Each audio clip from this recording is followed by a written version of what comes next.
Hello everyone, प्यारे बच्चों। आज मैं इस वीडियो में आपके सामने कक्षा 10 की तीसरी कविता, जिसका टाइटल है a tiger in the zoo, इसको लिखा है लेस्ली नॉरिस ने, जिसका हिंदी अनुवाद में इस वीडियो में आपके सामने करूंगा। सबसे पहले इस पोएम को मैं पढ़ने जा रहा हूं, उसके बाद इसका अनुवाद होगा, उसके बाद हिंदी समरी होगी और साथ ही साथ डिफ़िकल्ट वर्ड्स का ट्रांसलेशन होगा। तो आप इस वीडियो को ध्यानपूर्वक सुनेंगे, देखेंगे और जो मेन पॉइंट्स हैं उसको अपनी नोटबुक में लिख लेंगे।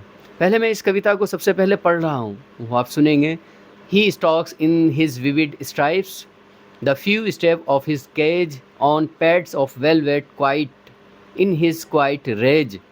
He should be lurking in shadow, sliding through long grass near the waterhole where plump deer pass. He should be snarling around houses at the jungle's edge, baring his white fangs, his claws terrorizing the village. प्यारे बच्चों, मैंने अभी इस कविता को आपके सामने पढ़ा। अब मैं इसका स्टेंजा बाय स्टेंजा ट्रांसलेशन कर रहा हूँ। पहला स्टेंजा पढ़ रहा हूँ। He stalks in his vivid stripes, the few steps of his cage on pads of velvet quiet in his quiet rage. कवि कहता है कि वह मखमली गद्दी पर चुपचाप अपने पिंजरे में अपनी साफ दिखाई दे रही धारियों के साथ चुपचाप अपने गुस्से में चलता है। दूसरा पैराग्राफ है, दूसरा स्टेंजा है। He should be lurking in shadow, sliding through long grass near the water hole where plump deer pass. उसे अंधेरे में छिपा होना चाहिए, पानी के सुराख के पास, लंबी घास में से फिसलते हुए जहाँ हिरण गुजरते हैं। तीसरा स्टेंजा है। He should be snarling around houses at the jungle's edge, baring his white fangs, his claws, terrorizing the village. Hindi अनुवाद है कि उसे जंगल के किनारे बसे घरों के चारों तरफ अपने सफ़ेद इंक जैसे दांतों व पंजों को दिखाते हुए वे गांव वालों को आतंकित करते हुए घूमना चाहिए।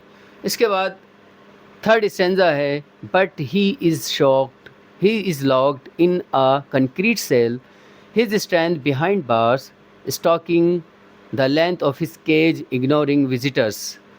हिंदी अनुवाद है कि परंतु वह कंक्रीट कोठरी में बंद है, उसकी ताकत सलाखों के पीछे है, वह उसको देखने वालों को अनदेखा करते हुए पिंजरे की लंबाई तक चलता रहता है। He hears the last voice at night, the patrolling cars, and stares with his brilliant eyes at the brilliant stars. वह रात को गश्त लगा रही कारों की अंतिम आवाज़ को सुनता है और चमकती हुई आँखों से चमकते हुए तारों को घूरता है। प्यारे बच्चों, अभी मैं आपके सामने इस कविता का हिंदी ट्रांसलेशन कर रहा था। अब मैं इसको इसके समरी को कविता के सारांश को आपके सामने रख रहा हूँ। आप ध्यानपूर्वक सुनेंगे। जब बाघ चिड़ियाघर में होता है तो वो अपने पिंजरे में धीरे धीरे ऊपर नीचे घूमता है। वे धीरे से लगातार अपने गद्देदार मखमली पंजों पर घूमता है। वे क्रोध से भरा हुआ है, लेकिन अपनी निसहायता के कारण शांत है, खामोश है।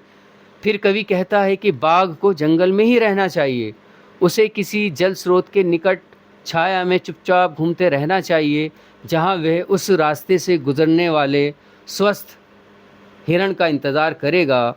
कवि आगे कहता है कि घूमते समय बाघ जंगल की बाहरी सीमा पर स्थित किसी छोटे गांव में भी आ सकता है। वे अपनी क्रोध की हल्की आवाज़ में गुर्राएगा और अपने नंगे दांतों वे पंजों से ग्रामवासियों को डराएगा। लेकिन दुख है कि उसे कंक्रीट से बनी कोठरी में सलाखों के पीछे बंद कर दिया जाता है। वे आगंतुकों की ओर ध्यान नहीं देता, जो लोग उसको देखने के लिए आते हैं वो उन पर ध्यान नहीं देता। रात के समय में वे केवल आसमान में चमकीले तारों को टकटकी लगाकर देखता है। प्यारे बच्चों, ये अभी मैं आपके सामने इस कविता का सारांश प्रस्तुत कर रहा था। अब मैं आपके सामने इस कविता में जो डिफ़िकल्ट वर्ड्स आए हैं उनका हिंदी अनुवाद कर रहा हूँ, उसके बाद ये वीडियो कंप्लीट हो जाएगी। एक वर्ड है यहाँ पर स्टॉक, इसका अर्थ होता है घमंड या गुस्से से चलना। विविड, यहाँ पर अर्थ है इसका वेरी ब्राइट, अर्थात बहुत चमकदार। स्ट्राइप्स धारियों को बोलते हैं, केज पिंजरे को बोलते हैं, पैड्स गद्दी को बोलते हैं। और ये गद्दी किसके लिए आया? इसके पैरों के पंजों में जो गद्दियाँ होती हैं, गद्देदार उसके पैर होते हैं, उसके लिए ये शब्द इस्तेमाल हुआ है। वेलवेट कहते हैं मखमली। और क्वाइट का अर्थ होता है बिल्कुल शांत, खामोश। रेज का अर्थ होता है प्रचंड क्रोध, बहुत ज़्यादा गुस्सा।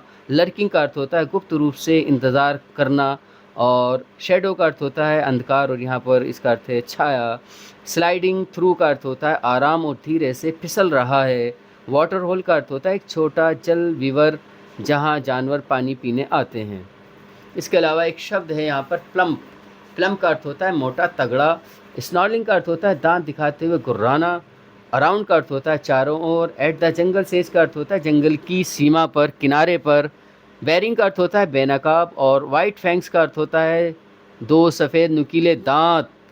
क्लास का अर्थ होता है पंजे। टेरराइजिंग का अर्थ होता है डराने को बोलते हैं। लॉक का अर्थ होता है कैद होना, ताले में बंद होना। कंक्रीट सेल का अर्थ होता है सीमेंट का बना एक पिंजरा। स्ट्रेंथ का अर्थ होता है ताकत, पावर। बिहाइंड का अर्थ होता है पीछे। और बार्स का अर्थ होता है सलाखें या जेल। इग्नोरिंग का अर्थ होता है ध्यान न देना। विजिटर्स आगंतुकों को बोलते हैं, मेहमानों को बोलते हैं, भ्रमण करने वालों को बोलते हैं। लास्ट वॉइस एज नाइट का अर्थ होता है रात के पहर की आखिरी आवाज़। पेट्रोलिंग कार्स का अर्थ होता है गाड़ियाँ निगरानी रखती हैं। और स्टेयर्स का अर्थ होता है लंबे समय तक घूरने को बोलते हैं। और ब्रिलियंट आइज़ का अर्थ होती है चमकदार आंखें। प्यारे बच्चों, मैं अभी इस कविता का आपके सामने हिंदी अनुवाद कर रहा था, उसके बाद हिंदी सारांश आपके सामने प्रस्तुत किया। अंत में मैंने जितने भी इस कविता में डिफ़िकल्ट वर्ड्स आए थे उनका हिंदी अनुवाद किया। मुझे उम्मीद है आपको ये वीडियो पसंद आएगी, और जो मेन पॉइंट्स इस पोएम में आए हैं उसको आपने अपने नोटबुक्स में नोट कर लिया होगा। आज की इस वीडियो में इतना ही। Thank you.